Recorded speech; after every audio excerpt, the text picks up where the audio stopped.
Hello दोस्तों, मैं हूं किशन मौर्य। स्वागत करता हूं मैं अपने चैनल दी मौर्याज ऑफिशियल पे। दोस्तों, आज मैं पुनः एक बार और आपके सामने प्रस्तुत हुआ हूं, जिसमें हम जानेंगे कि आज का जो हमारा टॉपिक है स्ट्रक्चर ऑफ गवर्नमेंट।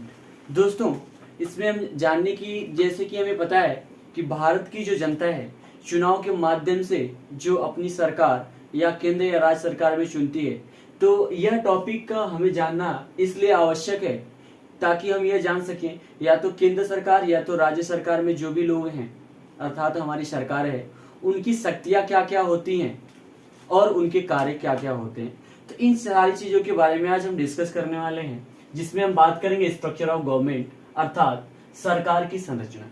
ठीक है दोस्तों, चलिए हम बात करते हैं कि हमारा जब देश आजाद हुआ स्वतंत्रता के बाद, अर्थात 1947 के बाद जब हमारा देश आजाद हुआ और हमारे संविधान को अपनाने की बात आई, तो उस समय हमारे जो संविधान निर्माता थे वह संविधान में संसदीय व्यवस्था, ठीक है, संसदीय व्यवस्था या जिसे हम बोल सकते हैं पार्लियामेंट्री सिस्टम अपनाई गई।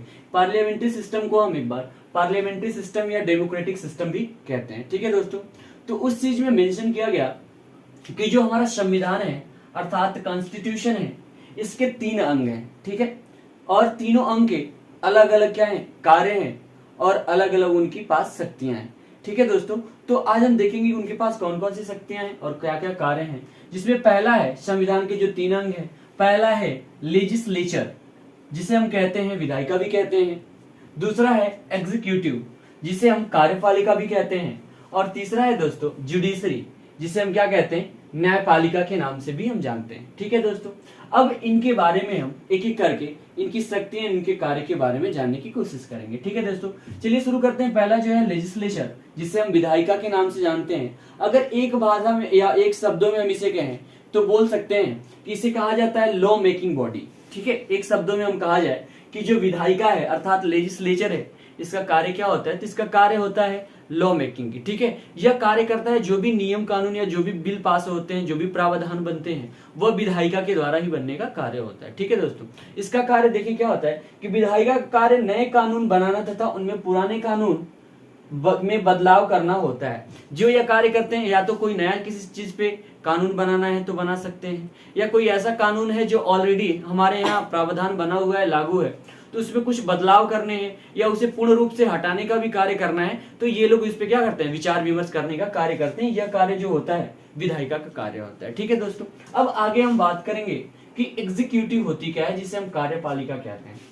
इसमें हम बात करेंगे तो इसका नाम है इम्प्लीमेंट ऑफ लॉ। ठीक है, जिसमें हम कह सकते हैं कि कार्यपालिका कार्य नए कानून लागू करना होता है। ठीक है, कार्यपालिका का कार्य क्या होता है कि जो भी नए कानून है उनको लागू करना, या बोल सकते हैं कि जैसे जो भी विधायिका के द्वारा जो भी नियम कानून या जो भी प्रावधान बनाए गए हैं उनको लागू करने का कार्य कौन करती है, तो कार्यपालिका का होता है। ठीक है, उसको सुचारू ढंग से चलाने का कार्य भी कह सकते हैं। तो ये इम्प्लीमेंट करना या लागू करना का कार्य किसे कहा जाता है, तो एग्जीक्यूटिव का कार्यपालिका का होता है। अगला हम बात करेंगे जो तीसरा संविधान का अंग है दोस्तों, वो होता है जुडिशरी, जिसे हम बोलते हैं न्यायपालिका। इसे हम एक शब्दों में अगर बोले तो बोल सकते हैं maintain the law. Maintain the law का अभिप्राय है कि न्यायपालिका का कार्य नए कानून को बनाए रखना है, अर्थात जिसमें मैंने बताया कि जो भी कार्यपालिका या विधायिका के द्वारा जो भी नियम कानून बनाए गए और कार्यपालिका को द्वारा उसे लागू कर दिया गया, तो उसे न्यायपालिका क्या करती है, उस चीज को बनाए रखना अर्थात सुचारू ढंग से चलाने की कार्य करती है। और जो उस नियम कानून को अगर पालन नहीं करता है या उसके अनुसार या उस नहीं चलता है, तो उसको दंड देने का भी प्रावधान किसके पास रहता है, तो न्यायपालिका के पास ही इसकी शक्तियां होती है। तो अब हम देखेंगे कि जो लेजिस्लेचर होता है अर्थात विधायिका, इसके कितने अंग होते हैं, तो इसके भी दोस्तों 2 अंग होते हैं, एक केंद्र स्तर पे होता है और दूसरा राज्य स्तर पे अंग होता है। ठीक है, अब देखेंगे जो केंद्र स्तर है, अर्थात हमने जैसे देखा कि विधायिका का कार्य ही होता है नियम कानून बनाना। ठीक है, और उसमें क्या करना, जो भी बदलाव करने हैं और या नया नियम कानून बनाना, तो वो सारी चीजें होती हैं। अब देखेंगे जैसे कि जो नियम कानून करने का केंद्र स्तर पे कार्य होता है वो होता है संसद का। संसद या पार्लियामेंट हम कहते हैं। इस पे हम आपको पिछले वीडियो बना चुके हैं, जो आपको डिस्क्रिप्शन बॉक्स में इसका लिंक दे दूंगा, आप चाहें तो उसे भी देख सकते हैं। ठीक है, हालांकि यहाँ पे हम एक बार डिस्कस कर लेते हैं कि संसद के जो अंग होते हैं दोस्तों वो 3 होते हैं, लोकसभा, राज्यसभा एंड राष्ट्रपति। ठीक है, लोकसभा को हम निम्न सदन, तथा राज्यसभा को उच्च सदन और लोकसभा को हम लोअर हाउसेस एंड राज्यसभा को अपर हाउसेस के नाम से भी जानते हैं। या कहीं कहीं हमें लोकसभा को लिखा मिलता है दोस्तों, लोकसभा का एक और नाम से हम जानते हैं जिसे बोलते हैं हाउस ऑफ पीपल, ठीक है। और राज्यसभा को हम बोलते हैं काउंसिल ऑफ स्टेट्स के नाम से भी हम इसे जानते हैं, ठीक है दोस्तों। तो ये हो गया केंद्र स्तर पे, ठीक है। अब हम बात करेंगे राज्य स्तर पे, ठीक है दोस्तों। तो जो राज्य स्तर पे जो नियम कानून बनाने का कार्य होता है वो होता है जिस प्रकार से केंद्र में संसद को हुआ उस प्रकार से राज्य स्तर पे विधानमंडल को होता है, ठीक है। विधानमंडल के भी दोस्तों दो अंग होते हैं, एक विधानसभा होता है, दूसरा विधान परिषद होता है। हालांकि दोस्तों एक इसमें इंटरेस्टिंग चीज आपको बताऊं कि जो विधानसभा होता है, ये जितने भी भारत में राज्य हैं ये सारे राज्यों में विधानसभा होता है, ठीक है दोस्तों, और होना भी चाहिए। लेकिन जो विधान परिषद है ऐसा मायने नहीं है कि यह जितने भी राज्य हैं सब राज्यों में है। इसमें जो विधान परिषद है भारत के क्या है, मुख्य रूप से 6 राज्य में केवल क्या है तो विधान परिषद पाया जाता है और सारे राज्यों में नहीं है। और ऐसा नहीं कि हर राज्य के लिए मैंडेटरी है, अनिवार्य है कि उनको विधान परिषद रखना ही चाहिए, वह चाहे तो रख सकते हैं या ना चाहे तो नहीं भी रख सकते हैं, ठीक है। तो अब देखेंगे कि जो विधान परिषद है तो कौन कौन से राज्यों में दोस्तों क्या है विधान परिषद है, 6 राज्य कौन कौन से हैं। तो पहला हम देखेंगे, पहला हो गया उत्तर प्रदेश, ठीक है। दूसरा है बिहार, कर्नाटक, तेलंगाना, महाराष्ट्र और छठे नंबर का आंध्र प्रदेश, ठीक है दोस्तों। तो ये 6 राज्यों में क्या पाया जाता है तो विधान परिषद पाया जाता है और किसी भी राज्य में विधान परिषद नहीं है, ठीक है दोस्तों। तो ये हम याद रखेंगे कि 6 राज्यों में क्या पाया जाता है विधान परिषद हमें देखने को मिलते हैं, ठीक है दोस्तों। तो ये राज्य लेवल पे हो गया कि जो नियम कानून बनाने का कार्य किसके पास है, उनकी शक्तियां क्या क्या है, ठीक है दोस्तों।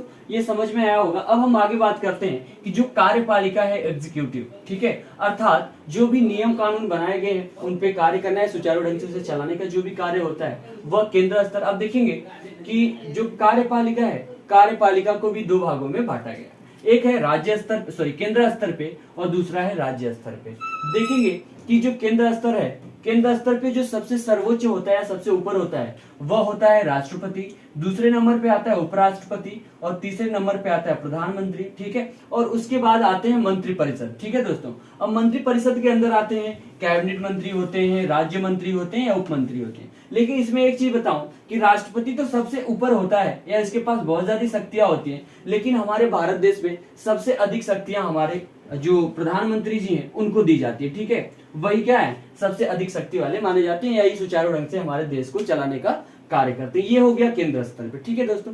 अब हम बात करेंगे राज्य स्तर पे। तो देखेंगे कि राज्य स्तर पे जो सबसे अपर होता है या ऊपर होता है वो होता है राज्यपाल, उसके बाद होता है मुख्यमंत्री, उसके बाद होता है मंत्रिपरिषद, ठीक है दोस्तों। तो मंत्रिपरिषद में बहुत सारे मंत्री आते हैं। तो अब देखेंगे सबसे ऊपर राज्यपाल होता है, जो राज्यपाल हेड होता है, लेकिन इसके पास उतनी शक्तियां नहीं होती। मुख्य रूप से जो सबसे अधिक शक्तियां होने का कार्य होता है वो मुख्यमंत्री, वही मुख्यमंत्री किसी भी क्या करता है राज्य को चलाने का कार्य करता है, ठीक है दोस्तों।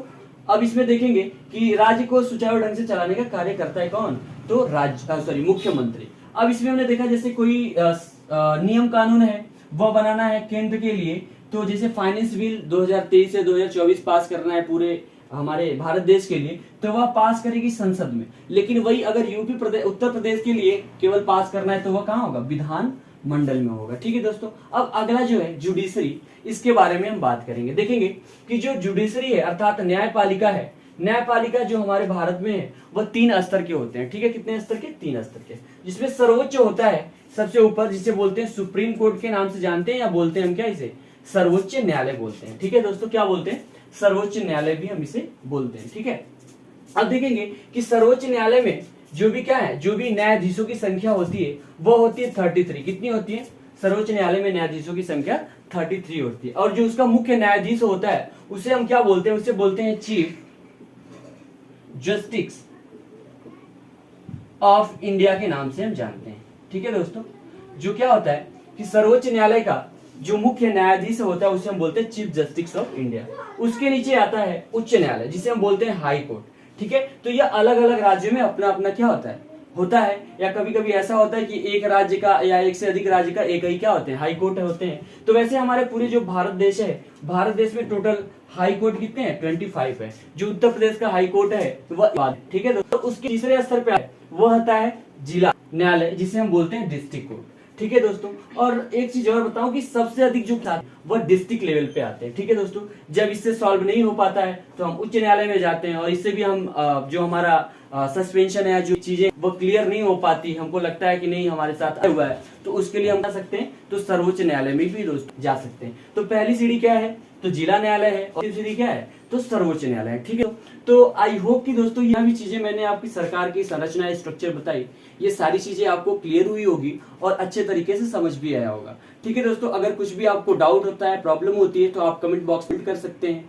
और अगर मेरे से ऐसा और भी वीडियो चाहते हैं तो कमेंट बॉक्स में कमेंट करेंगे, हमारे चैनल को सब्सक्राइब करेंगे, वीडियो को लाइक भी कर देंगे, और आपको लगेगा कि यह वीडियो काफी है आपके लिए, अपने चाहने वाले अपने नियर दोस्तों को शेयर भी करेंगे। ठीक है दोस्तों, चलिए मिलते हैं फिर नेक्स्ट वीडियो में, तब तक नमस्कार, धन्यवाद।